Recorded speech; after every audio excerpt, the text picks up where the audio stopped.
because I haven't purchased it. And I don't know if you noticed this little, teal box, teal bar showed up here. It says you're ready to acquire fixed assets. Okay.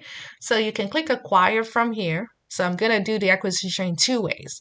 By clicking on acquire from here, I'll create another fixed asset and then do a purchase invoice, but for the acquisition.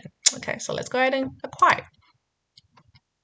Okay, so now once I do acquire it, of course, the toggle at the top, like I mentioned right here, it will turn on once I've acquired this asset. Okay, so let's go ahead and walk through that. So acquire, I'll go ahead and click next.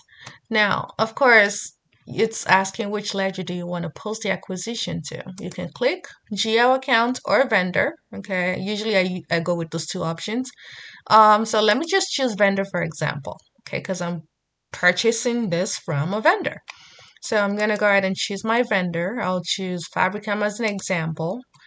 Okay, I'm gonna go ahead and enter an external document number because I'm literally purchasing something. So maybe, I don't know, a random number here. Okay, and then I'm gonna click next. Acquisition cost. How much does this laptop cost me? Let's say it was $1,200. Okay, acquisition date. Let's go ahead and make sure it's the same day I bought it. So 01/01/23. Okay, excuse me. And then I'll go ahead and click next. And then it's asking, hey, upon finish, open the FAGL journal. So you want to check this toggle and then you click finish. So what it's going to do, it's going to pull up my fixed asset GL journals where I can now post my acquisition for my HP laptop. Okay. So as you already know, I'm sure everyone is familiar with how the general journal page looks like. This fixed asset GL journal is very similar to the general journal page. Okay. So you have your posting dates. Okay, this was purchased January. It's of course going to be an invoice. You have your document number, account type. We have one for the fixed asset, and of course the other one is for vendor. You have everything chosen.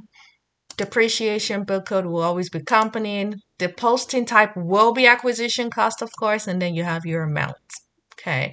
Now, if you have, extra dimension stuff, you can definitely fill that out. But right now, I'm fine. I'm going to go ahead and post.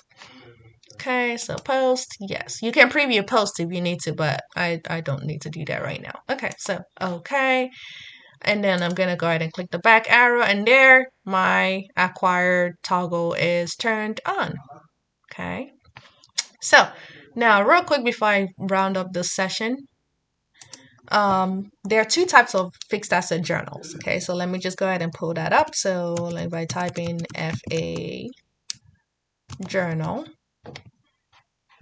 okay, so FA journal, now fixed assets journal.